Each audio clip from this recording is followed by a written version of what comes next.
Ayn Rand was an American philosopher born and educated in Russia under the name Alice O'Connor.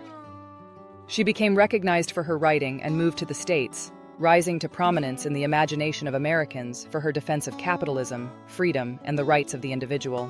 An acclaimed author of fiction, she wrote novels including The Fountainhead, and as a philosopher, developed a school of thought known as Objectivism. She is celebrated by libertarians, capitalists, and lovers of freedom to this day. Here are a collection of her most well-known quotes and ideas. The doctrine that human rights are superior to property rights simply means that some human beings have the right to make property out of others. Freedom, in a political context, means freedom from government coercion. It does not mean freedom from the landlord or freedom from the employer, or freedom from the laws of nature which do not provide men with automatic prosperity. The right to life is the source of all rights, and the right to property is their only implementation. Without property rights, no other rights are possible. Individual rights are the means of subordinating society to moral law. No man or group may initiate the use of physical force against others. An individualist says, "I will not run anyone's life, nor let anyone run mine. I will not rule nor be ruled. I will not be a master nor a slave." Any alleged right of one man, which necessitates the violation of the rights of another, is not and cannot be a right. A right means freedom from physical compulsion, coercion, or interference by other men. The smallest minority on earth is the individual. Those who deny individual rights cannot claim to be defenders of minorities. If some men are entitled by right to the products of the work of others, it means that those others are deprived of rights. What is the basic, the essential, the crucial principle that differentiates freedom from slavery? It is the principle of voluntary action versus physical coercion or compulsion. America's abundance was created not by public sacrifices to the common good, but by the productive genius of free men.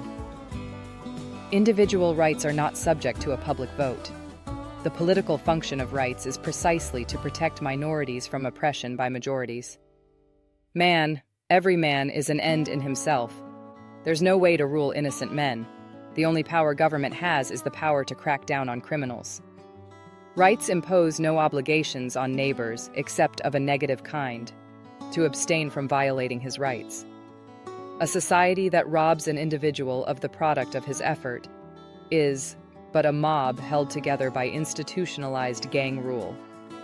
The collective cannot decide what is to be the purpose of a man's existence, nor prescribe his choice of happiness. The moral justification of capitalism is man's right to exist for his own sake, neither sacrificing himself to others, nor sacrificing others to himself. It is the institution of private property that protects and implements the right to disagree.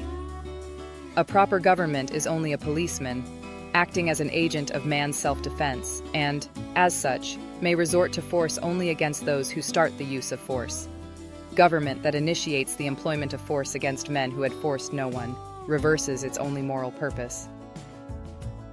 Freedom comes down to a single question. Do you consider it moral to treat men as sacrificial animals and to rule them by physical force? Since only an individual man can possess rights. Individual rights is a redundancy, but collective rights is a contradiction in terms.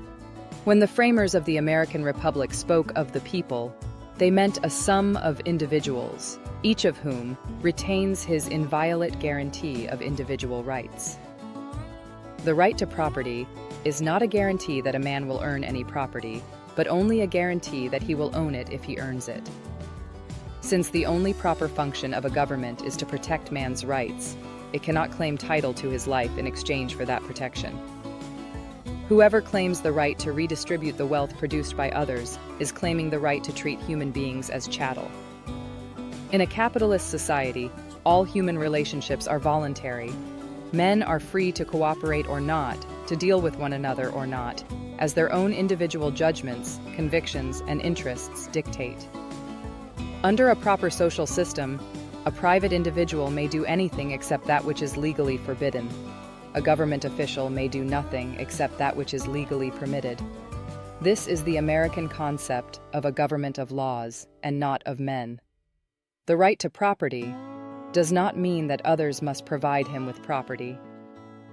We are fast approaching the stage where the government is free to do anything it pleases, while the citizens may act only by permission. The recognition of individual rights entails the banishment of physical force from human relationships. Man holds rights, not from the collective nor for the collective, but against the collective, man's protection against all other men. No one's rights can be secured by the violation of the rights of others.